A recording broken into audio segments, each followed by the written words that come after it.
नमस्कार, आप देख रहे हैं आज तक। आपके साथ मैं हूं सईद अंसारी। और आज दस्तक कि क्यों हमारे देश में मॉनसून आते ही भयंकर मुसीबतों की दस्तक देता है।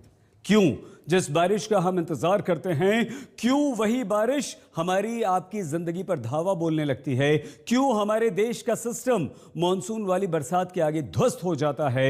हमारे देश में, भारत में मॉनसून हर वर्ष औसतन 2000 से 3000 लोगों की जान ले लेता है और करोड़ों रुपए की हमारे देश की संपत्ति को बर्बाद कर देता है।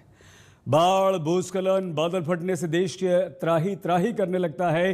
तो आज हम आपको दिखाने जा रहे हैं कि कैसे हमारे देश भर में उत्तर से लेकर दक्षिण तक बारिश का दौर शुरू हुआ तो तबाही ने भी दस्तक दे दी। महाराष्ट्र से लेकर केरल तक, जम्मू कश्मीर से लेकर गुजरात तक, उत्तर प्रदेश से लेकर दिल्ली एनसीआर तक भारी बारिश के साथ मॉनसून का महाप्रहार शुरू हो गया है। इस साल मॉनसून देरी से आया, लेकिन आया तो ऐसा आया कि विकास के दावों को धो डाला। शहर शहर बंटाधार हो चुके सिस्टम के भ्रष्टाचार को उजागर कर डाला। जी हां, जहां जहां मॉनसून की बारिश हो रही है, देश पानी में गोते लगा रहा है। दिल्ली हो या मुंबई, पुणे हो या पालघर, सूरत हो या गुरुग्राम, स्मार्ट सिटी भी डूबी। विकास के सारे दावे बारिश ने धो डाले। केरल के वायनाड में इतनी भयंकर लैंडस्लाइड हुई कि मिट्टी के साथ आया पानी भारी भरकम टैंकर तक को बहा ले गया। तो जम्मू कश्मीर के डोडा में बादल फटने से ऐसी तबाही आई कि पूरा इलाका जैसे कब्रिस्तान बन गया। सड़कों पर खड़ी गाड़ियां मलबे में दफन हो गईं। 1 मिनट 17 सेकंड के इस वीडियो को देखिए। एक मोटरसाइकिल सवार आ रहा है, एक टैंकर आपको दिखाई देगा, 2 लोग बारिश में छाता लेकर खड़े हैं। भयंकर भूस्खलन यानी लैंडस्लाइड होती है। मलबे का कहर ऐसा टूटता है कि भारी भरकम टैंकर को भी धकेलता चला जाता है। कई लोग इस मलबे की चपेट में आ जाते हैं। लोग फंसे हुए हैं, लापता हैं, पानी का बहाव दिख रहा है। मलबे में दबे लोगों को निकाला जा रहा है। डिजास्टर मैनेजमेंट की टीमें अब रेस्क्यू ऑपरेशन में जुटी हैं। जम्मू कश्मीर के डोडा में ऊपरी इलाके में बादल फटने से इतनी भयंकर बाढ़ आई कि सब कुछ जैसे मलबे में मिल गया। डोडा में रिहायशी इलाके में मलबा आने के बाद घर और दुकान ढह गए। बादल फटने के बाद मलबा रिहायशी इलाकों में आया तो गाड़ियां मलबे में गड़ी हुई नजर आईं। मलबे के साथ आए पत्थरों ने इलाके में भयंकर नुकसान किया। और आइए अब हम आपको दिखाते हैं कि मानसून की बारिश से इस समय सबसे बुरा हाल महाराष्ट्र का है। मूसलाधार बारिश ने महाराष्ट्र में तबाही मचा कर रख दी है। लोनावला में 900 मिलीमीटर बारिश के साथ 16 वर्षों का रिकॉर्ड टूट गया है, जबकि महाराष्ट्र से 22 जगह पर भूस्खलन की खबर आई है। और मौसम विभाग की चेतावनी के बाद मुंबई, पालघर, ठाणे, पुणे, नासिक समेत 6 जिलों में स्कूल, कॉलेज सब बंद करने पड़े। महाराष्ट्र में मॉनसून ने खोली सिस्टम में भ्रष्टाचार की पोल।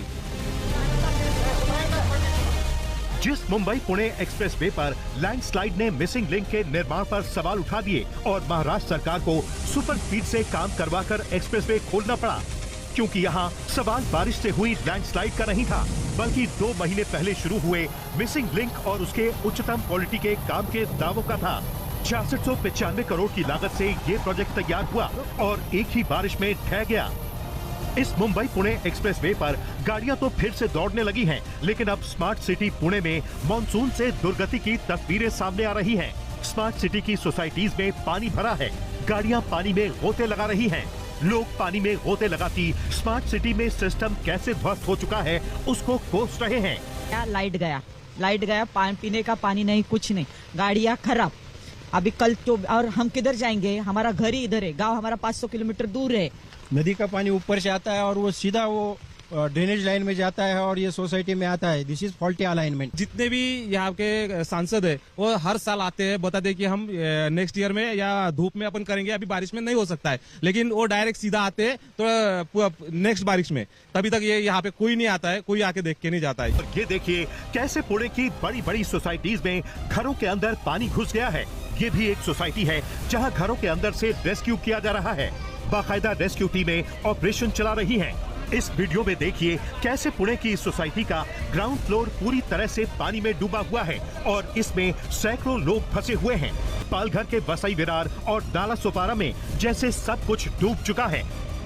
पालघर जिले में पिछले 6 दिनों से लगातार बारिश हो रही है। जनजीवन पूरी तरह से प्रभावित हो गया है। पालघर में सूर्या नदी उफान पर है और ये देखिए कैसे सड़क और नदी मिल चुके हैं। पालघर में लगातार हो रही बारिश और आपदाओं के कारण अब तक 10 लोगों की मौत हो चुकी है, जबकि 3 लोग घायल हैं। पालघर जिले के प्रमुख बांध लगभग 50% भर चुके हैं। पालघर जिले के नाला सुपारा और वसई विरार जैसे शहरों में मानसून बड़ी आफत बनकर आया है। इस वक्त हम वसई रेलवे स्टेशन से थोड़ा आगे हैं। पालघर जिले के इस इलाके में काफी तेज बरसात हो रही है, जिसकी वजह से रेलवे ट्रैक पर आप देख लीजिए पूरा पानी है। तो यहाँ पे देख लीजिए इतना बड़ा गड्ढा है जो पानी से दिख नहीं रहा है। तो लोगों को केयरफुल रहना होगा। पूरे रास्ते में ट्रैक्स के साथ ही चलेंगे वो। देख लीजिए यहाँ एक पंप भी चल रहा है, लेकिन आखिर ये पंप पानी फेंकेगा कहाँ, क्योंकि पूरे आसपास वसई इलाके में यहाँ पर नाला सुपारा में पूरा पानी आसपास शहर में भी भरा हुआ है। महाराष्ट्र के कई जिलों में लगातार भारी बारिश हो रही है। मुंबई में पिछले 48 घंटे में करीब 15 इंच यानी 380 मिलीमीटर बारिश दर्ज की गई। आईएमडी ने मंगलवार के लिए ऑरेंज अलर्ट जारी किया है। मुंबई के सभी सरकारी और निजी स्कूल कॉलेजों में छुट्टी घोषित कर दी गई है। नासिक में भी आज सभी स्कूल और कॉलेज बंद हैं। त्र्यंबकेश्वर मंदिर और महाराष्ट्र के 3.5 शक्तिपीठों में शामिल सप्तशृंगी मंदिर भी श्रद्धालुओं के लिए बंद है। बड़ी बात तो यह है कि भारत में इस साल दक्षिण पश्चिम मानसून की शुरुआत काफी कमजोर रही थी और जून में बारिश सामान्य से लगभग 40% तक कम दर्ज की गई। हालांकि जुलाई की बारिश ने इस कमी को घटाकर 23% कर दिया है। मानसून की कमी से ये हालात हैं और महाराष्ट्र के सिस्टम में भ्रष्टाचार के छेद की पोल खुल रही है। आपको बता दें कि आने वाले दिनों में महाराष्ट्र के कई ऐसे जिले हैं जहां ऑरेंज और रेड अलर्ट घोषित किया गया है। सोचिए अगर और तगड़ी बारिश हुई तो क्या होगा। आज तक ब्यूरो। दस्तक में आज के लिए बस इतना ही। आप प्लीज अपना बहुत ख्याल रखिएगा। शुभ रात्रि।